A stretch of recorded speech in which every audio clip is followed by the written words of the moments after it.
الحمدللہ رب العالمین الصلاۃ والسلام علی رسولہ الکریم۔ محترم ناظرین و سامعین، دورہ تفسیر القرآن جاری ہے اور تفسیر قرآن کا آج ہم سبق نمبر 48 پڑھیں گے۔ ہر قسم کی گفتگو سے پہلے میری والدہ محترمہ کی صحت کے لیے دعا کیجیے۔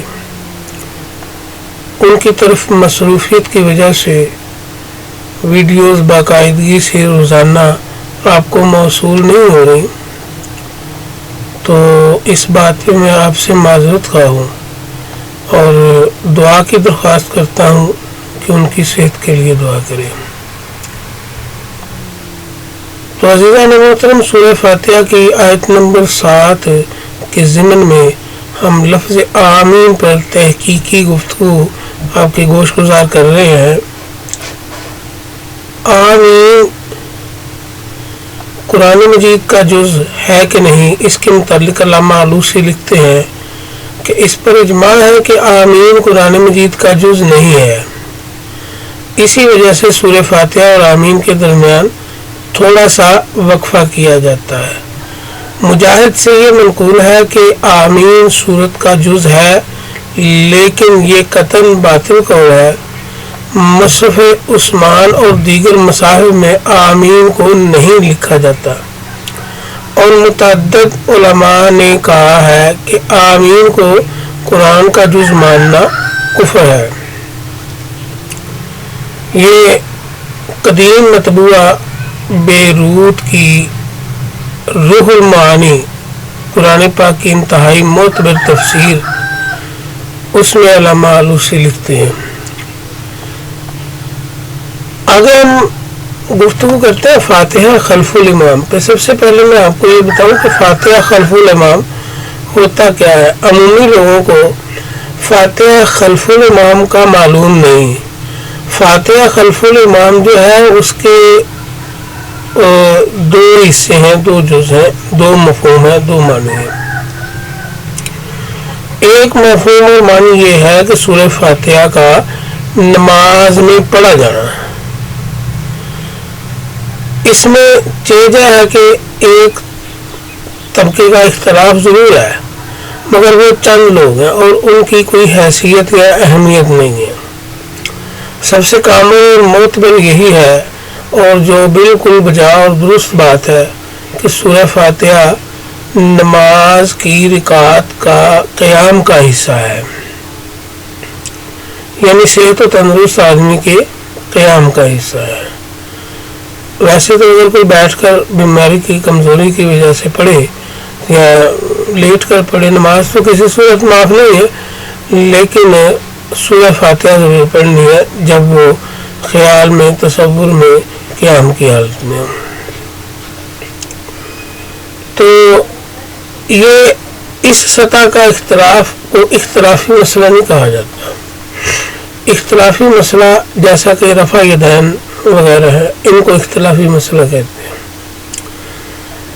تو ایک تو ہو گیا یہ جز کہ سورہ فاتحہ کا پڑھنا یا نہ پڑھنا۔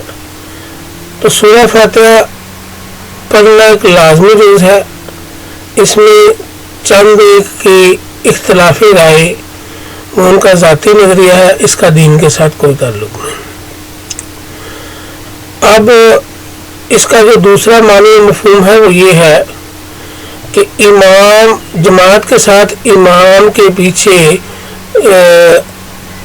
قرأت چاہے اونچی آواز سے ہو چاہے آہستہ آواز سے ہو، سورہ فاتحہ پڑھنا جائز ہے کہ نہیں۔ اب یہ آ گیا صحیح معنی میں اختلافی مسئلہ، یعنی پڑھنی لازمی ہے، سورہ فاتحہ نماز کا حصہ ماننا لازمی ہے، قیام کا حصہ ماننا ضروری ہے، مگر اگر امام کے ساتھ ہیں تو کیا پیچھے مقتدی بھی سورہ فاتحہ پڑھے گا یا نہیں پڑھے گا؟ تو اس موقف میں اختلاف، اسے کہتے ہیں اختلافی مسئلہ، یعنی اصول کو اپنایا ہوا ہے مگر امام کے پیچھے تو پڑھنا جائز ہے کہ نہیں۔ تو اس کی جب میں اگلے ویڈیو میں آؤں گا تو آپ کو فائنل تحقیق اس کی بتاؤں گا اور آپ کو اہل سنت حنفاء کے بھی نظریات آپ کے سامنے رکھوں گا. ابھی ہم فاتحہ خلف الامام میں فقہ شافعیہ کے نظریات آپ کے سامنے رکھتے ہیں. امام مسلم روایت کرتے ہیں کہ حضرت عبادہ بن صامت رضی اللہ تعالیٰ عنہ بیان کرتے ہیں کہ نبی صلی اللہ علیہ وسلم نے فرمایا کہ اس شخص کی نماز کامل نہیں ہوتی جو سورہ فاتحہ کو نہ پڑھے. یہ صحیح مسلم کی پہلی حدیث آ گئی جس میں سورہ فاتحہ کا پڑھا جانا لازمی امر ہے. علامہ یحییٰ بن شرف نووی شافعی لکھتے ہیں کہ اس حدیث سے نماز میں سورہ فاتحہ کی قرات کا وجوب ثابت ہوتا ہے اور اس صورت کا نماز میں پڑھنا متعین ہے. اس کے سوا کوئی دوسری صورت اس سے کفایت کرتی یہ کہ کوئی شخص اس کی قرات سے عاجز ہو. یہ امام مالک، امام شافعی، جمہور فقہاء، صحابہ، تابعین اور بعد کے علماء کا مذہب ہے. اور امام ابو حنیفہ رضی اللہ تعالیٰ عنہ ایک قلیل جماعت کا یہ نظریہ ہے کہ نماز میں سورہ فاتحہ کا پڑھنا واجب نہیں ہے بلکہ قرآن مجید کی کسی ایک آیت کا پڑھنا واجب ہے. کیونکہ میں نے آپ کو پہلے کہا تھا ایک چھوٹی سی جماعت ہے.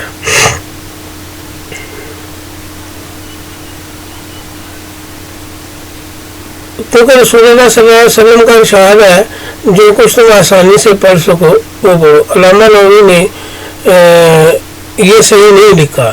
امام ابو حنیفہ کے نزدیک نماز میں سورہ فاتحہ کا پڑھنا فرض نہیں ہے کیونکہ فرضیت قطعی ثبوت اور قطعی دلالہ دلیل سے حاصل ہوتی ہے. اور اس حدیث کی بنا پر امام ابو حنیفہ نماز میں سورہ فاتحہ پڑھنے کو واجب کہتے ہیں. یعنی فرض جب کہا جائے گا تو پھر اس کا ثبوت جو ہے وہ قرآن سے ثابت ہوگا. مگر چونکہ نماز میں سورہ فاتحہ پڑھنے کا ثبوت قرآن سے ثابت نہیں تو یہ آثار صحابہ اور سنت سے ثابت ہے، لہذا اس کو واجب کا درجہ دیے. یہ بات یاد رکھیں کہ واجب کا درجہ بھی بعض مقامات پر فرض کے ہی قریب ہوتا ہے. امام اعظم کا مذہب ہم انشاءاللہ عنقریب آپ کے سامنے گوش گزار کریں گے. جمہور کی دلیل ہے کہ نبی صلی اللہ علیہ وسلم کا ارشاد ہے ام القرآن سورہ فاتحہ کے بغیر نماز کامل نہیں ہوتی. اگر انہوں نے کہا کہ اس سے مراد یہ ہے کہ نماز کامل نہیں ہوتی تو یہ خلاف ظاہر ہے، یعنی اختلاف واضح ہے. بلکہ یہی ظاہر ہے کیونکہ حدیث میں ہے کہ جس نے سورہ فاتحہ کو نہیں پڑھا اس کی نماز ناقص ہے. یہ کلمہ آپ نے 3 بار فرمایا اور ناقص کے مقابل میں کامل ہے. اگر سورہ فاتحہ کا پڑھنا فرض ہوتا ہے تو آپ فرماتے ہیں جس نے سورہ فاتحہ نہیں پڑھی اس کی نماز باطل ہے. اس کی تائید حضرت ابو ہریرہ رضی اللہ تعالیٰ عنہ کی اس حدیث سے ہوتی ہے کہ وہ نماز کافی نہیں ہوتی جس میں سورہ فاتحہ کی قرات نہ کی جائے. اس حدیث کو امام ابن خزیر نے اپنی صحیح سند کے ساتھ بیان کیا اور ابو حاتم بن حبان نے بھی بیان کیا. اور اس حدیث میں یہ ہے کہ جو کچھ تم آسانی سے پڑھ سکو وہ پڑھو، وہ سورہ فاتحہ پڑھنے پر معمول ہے کیونکہ اس کا پڑھنا آسان ہے. تو یہ جواب صحیح نہیں ہے. حدیث میں لفظ ما ہے جو عام ہے. اس حدیث میں امام شافعی اور ان کے موافقین کے مذہب پر دلیل ہے جو کہ یہ کہتے ہیں کہ امام مقتدی اور متفرد یعنی جو اکیلا نماز پڑھ رہا ہے سب پر سورہ فاتحہ کا پڑھنا واجب ہے. مقتدی پر سورہ فاتحہ پڑھنے کے وجوب کی دلیل یہ ہے کہ حضرت ابو ہریرہ رضی اللہ تعالی عنہ سے کسی نے کہا کہ ہم امام کے پیچھے ہوتے ہیں تو کیا کریں. حضرت ابو ہریرہ رضی اللہ تعالیٰ عنہ نے کہا کہ سورہ فاتحہ کو دل میں پڑھو. اس کا معنی ہے کہ اس کو چپکے پڑھو جس کو تم خود سنو. اور بعض مالکیہ وغیرہ نے جو اس کا یہ معمل بیان کیا کہ سورہ فاتحہ کے معنی میں تدبر کرو، یہ غیر مقبول ہے کیونکہ قرآن کا اطلاق سے زبان کی اس حرکت پر ہوتا ہے جو سنائی دے. اسی وجہ سے اس پر اتفاق ہے کہ جنبی اور حائض اگر زبان کی حرکت کے بغیر قرآن مجید کے معنی میں تدبر کریں تو اس پر قرات کا اطلاق نہیں ہوگا۔ علامہ نووی کا یہ جواب بھی صحیح نہیں ہے۔ زبان کی جو حرکت سنائی دے خواہ آہستہ یا زور سے، وہ قرات لفظی ہے، قرات نفسی نہیں ہے۔ قرات نفسی کا معنی یہ ہے کہ الفاظ کے معنی میں تدبر کیا جائے، جیسا کہ علامہ نووی نے بعض مالکیہ سے نقل کیا ہے، اور اگر جنبی قرآن کے معنی میں تدبر کرے تو اس کو قرات نفسی کہتے ہیں۔ اب فاتح خلف الامام میں فقہ حنبلیہ کے نظریات آپ کی گوش گزار کرتے ہیں۔ علامہ ابن قدامہ حنبلی لکھتے ہیں کہ صحیح مذہب یہ ہے کہ ہر رکعت میں سورہ فاتحہ کا پڑھنا واجب ہے۔ یہ امام مالک اور امام اوزاعی اور امام شافعی کا مذہب ہے۔ امام احمد سے ایک روایت یہ ہے کہ نماز کی صرف دو رکعتوں میں سورہ فاتحہ کا پڑھنا واجب ہے، تو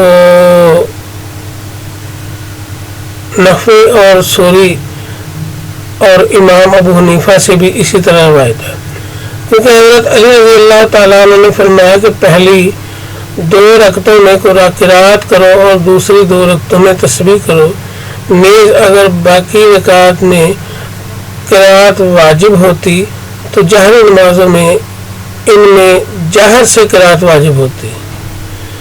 حسن بصری سے روایت ہے کہ اگر ایک رکعت میں قرآن قرات کر لی تو کافی ہے، کیونکہ اللہ تعالیٰ کا ارشاد ہے تو قرآن سے جتنا تم پر آسان ہو پڑھ لیا کرو۔ اور امام مالک سے ایک روایت یہ ہے کہ اگر 3 رکعت میں قرات کر لی تو کافی ہے، کیونکہ وہ نماز کا اکثر حصہ ہے۔ ہماری دلیل یہ ہے کہ امام بخاری اور امام مسلم نے روایت کیا کہ حضرت ابو قتادہ رضی اللہ تعالیٰ عنہ بیان کرتے ہیں کہ نبی صلی اللہ علیہ وسلم ظہر کی پہلی 2 رکعتوں میں سورہ فاتحہ اور کوئی اور سورت پڑھتے تھے۔ پہلی رکعت میں زیادہ قرات کرتے اور دوسری میں کم، اور کبھی ہم کو قرات سناتے تھے اور دوسری رکعت میں صرف سورہ فاتحہ پڑھتے تھے۔ نیز امام بخاری اور امام مسلم کی روایت ہے اس طرح نماز پڑھو جس طرح تم مجھے نماز پڑھتے ہوئے دیکھتے ہو۔ حضرت ابو سعید خدری رضی اللہ تعالیٰ عنہ بیان کرتے ہیں کہ رسول اللہ صلی اللہ علیہ وسلم نے فرمایا کہ جو شخص ہر رکعت میں سورہ فاتحہ نہ پڑھے اس کی نماز کامل نہیں ہوتی۔ اور حضرت ابو سعید اور حضرت عبادہ بیان کرتے ہیں کہ ہم رسول اللہ صلی اللہ علیہ وسلم نے ہمیں یہ بیان کیا، یہ حکم دیا کہ ہم ہر رکعت میں سورہ فاتحہ کو پڑھیں۔ نیز جس شخص نے اچھی طرح نماز پڑھی تھی اس کو جب نبی صلی اللہ علیہ وسلم نے نماز کی پہلی رکعت سکھائی تو اس کو فرمایا کہ تم رکعت نماز پڑھی اور تمام رکعت اس طرح پڑھو، اور یہ حکم تمام رکعت میں قرات کو شامل ہے۔ حضرت جابر رضی اللہ تعالیٰ فرماتے ہیں کہ جس شخص نے 1 رکعت نماز پڑھی اور اس میں قرات نہیں کی تو اس کی نماز صرف امام کے پیچھے ہو سکتی ہے۔ اس سے یہ معلوم ہے کہ امام کے پیچھے سورہ فاتحہ پڑھنا فرض نہیں ہے۔ اس حدیث کو امام مالک نے موطا میں روایت کیا ہے کہ اس سے پہلے جو حضرت علی رضی اللہ تعالیٰ کا اثر بیان کیا گیا اس کی سند میں حارث اور ہے اور اس کو شعبی نے کذاب کہا ہے۔ نیز حضرت عمر اور حضرت جابر نے اس کی مخالفت کی ہے۔ علامہ ابن قدامہ حنبلی مزید لکھتے ہیں کہ امام کے لیے مستحب یہ ہے کہ سورہ فاتحہ پڑھنے کے بعد کچھ دیر خاموش رہے اور آرام کرے تاکہ اس وقفہ میں مقتدی سورہ فاتحہ پڑھ لے، تاکہ مقتدی سورہ فاتحہ پڑھنے میں امام کے پیچھے کھینچا تانی نہ کرے۔ یہ امام اوزاعی، امام شافعی اور اسحاق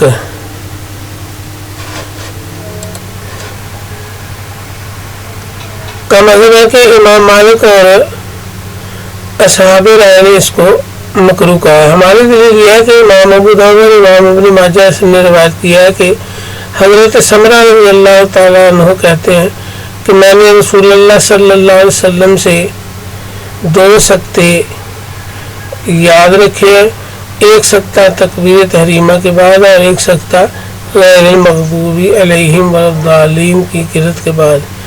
عمران نے اس کا انکار کیا اور ان دونوں نے حضرت ابی بن کعب کو خط لکھا. انہوں نے جواب دیا کہ سمرہ کو یہ حدیث محفوظ ہے، اور ابو سلمہ بن عبد الرحمن نے کہا کہ امام کے لیے 2 سکتے ہیں اور ان میں سورہ فاتحہ کی قرأت کو غنیمت جانو. ایک سکتہ نماز کے شروع کے وقت ہے اور ایک سکتہ جب وہ ولدالین کہیں. عروہ بن زبیر نے کہا کہ میں امام کے ان 2 سکتوں کو غنیمت جانتا ہوں. جب وہ غیر المغضوب علیہم ولدالین کہتا ہے تو میں اس وقت سورہ فاتحہ پڑھ لیتا ہوں، اور جب وہ سورت ختم کرتا ہے تو میں رکوع سے پہلے قرأت کر لیتا ہوں. یہ روایت اس پر دلالت کرتی ہے کہ امام کے پیچھے سورہ فاتحہ کا پڑھنا ان کے نزدیک معروف ہے. تو عزیزان محترم، یہ تھی 2 فقیہی ائمہ کی مقلدین کے نظریات. تو انشاءاللہ اگلی ویڈیو میں اگلے 2 مقلدین اور ائمہ کے ہم آپ کے سامنے گوش گزار کریں گے. اللہ تبارک تعالیٰ میرا اور آپ کا حامی و ناصر ہو. بآخر دعوانا الحمدللہ رب العالمین.